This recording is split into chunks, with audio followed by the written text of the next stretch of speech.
going on, guys? Welcome back to the channel. I'm here today with my dad's 2006 Toyota 4Runner, and he's been having some four-wheel drive issues. It snowed here in Missouri last week, and it was stuck in two-wheel drive. So what I'm going to do today is I'm going to drain the transfer case fluid for sure. I'm going to try to do maybe the front and rear diffs if I have enough oil, but when I got underneath it, I saw that the vent tube on the transfer case had rotted away, and I think water got in there. So that's the plan today, and I'll bring you guys along on my job here.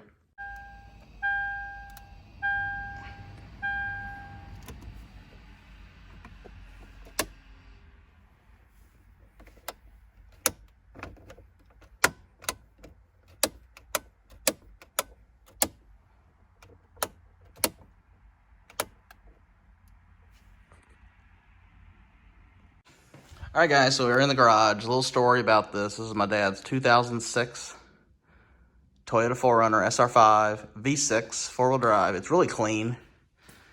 I mean, this is probably the best 4th gen 4Runner shape-wise I've seen. The only issues I see is he needs new running boards. Maybe I'll get that for Christmas. But we did the aftermarket taillights on it. I blocked that out. All the chrome's gone. Black door handles. If you saw my other video, it's got custom headlights. I did the limited grille on it, and it's just really clean. It's got a 3-inch Toy Tech lift. 3 in the front, 2 in the back. Hard to see in there. All new coils.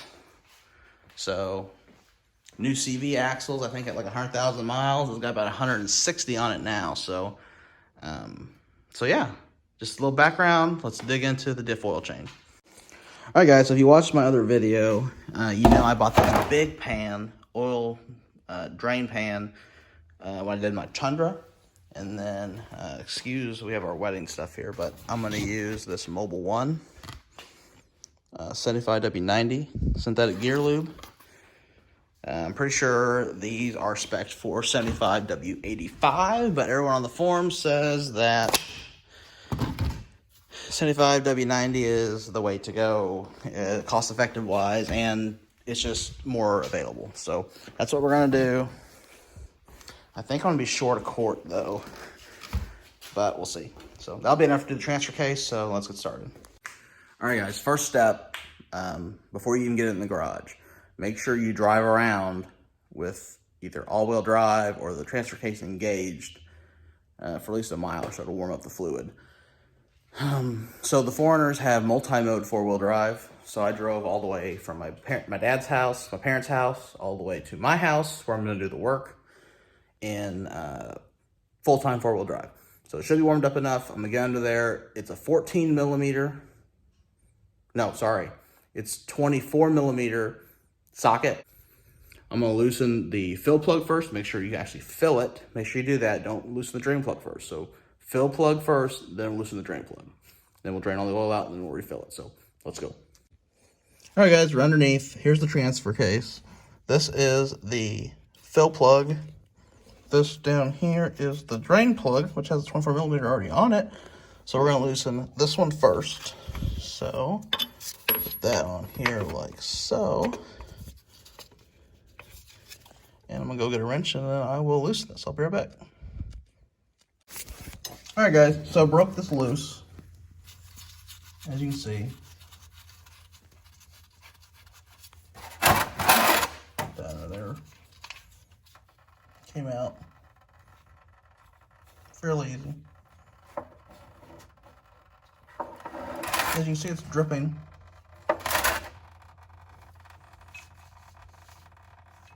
So let's go ahead and loosen the fill. Or the drain, sorry. Let's loosen the drain plug. Alright, guys, I got the drain loosened. So, right here, so I'm gonna try to do this without getting too burned.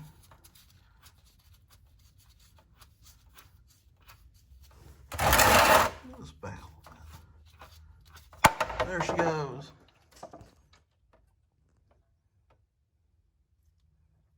Alright, I'm gonna let her drain for a while. Oops. Let me grab that plug out of there for. Let me do that real quick.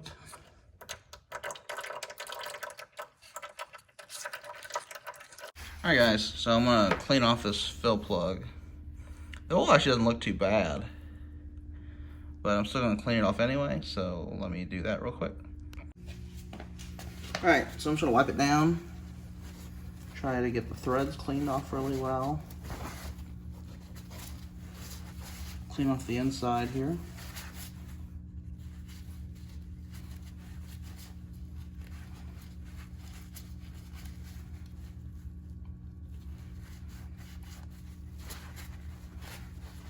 And again, this is the fill plug, so it shouldn't be too dirty. It's going to be that drain plug that has the magnet on it. That's going to be really dirty. There we go. It's pretty clean. Let me go get the drain one. All right, I got the drain plug. I've already kind of wiped it because I had to get it out of there, but wow, to my surprise, it doesn't have, it's just like the fill plug, actually.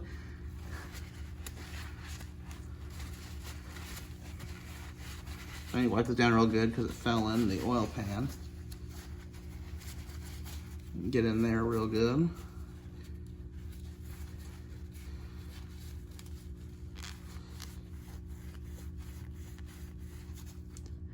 There we go.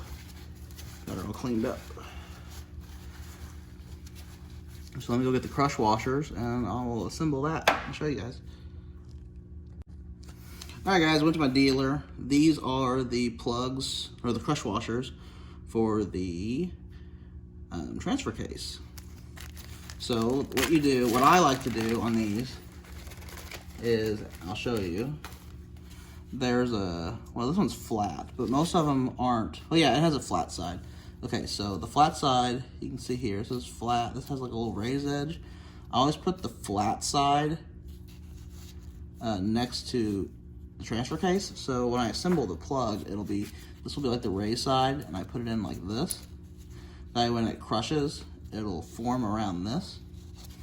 People do it either way, but that's the way I was always taught, is flat washer towards whatever you're doing. So that one's that way. Let me get the other one out here.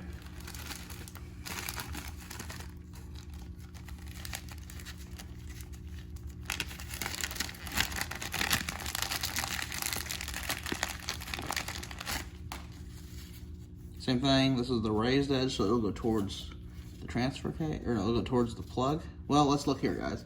This will tell us.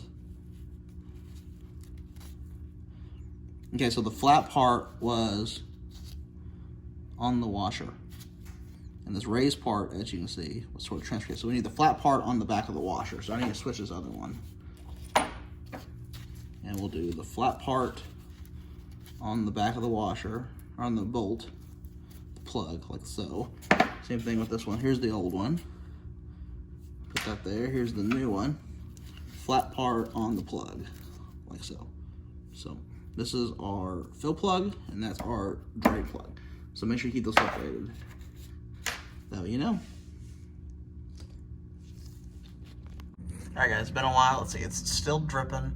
So I'm gonna wipe that off. Put the drain plug back in and we can start filling. Alright guys, I got it threaded back in there as you can see. 27 foot-pounds is the spec fat, so let me go get my torque wrench and we will torque it down. Alright guys, time to fill. This one's already open, so I'm going to use this. Online says that this should take about 1.5 quarts, so let's get started. Alright guys, since I can't get the bottle up in there, I'm going to use this fluid pump like I used on my truck. This is going to take a while. It doesn't go very fast, but this is what I'm using. And it just screws on the top here. I'll show you. Just like so. And then you just pump it.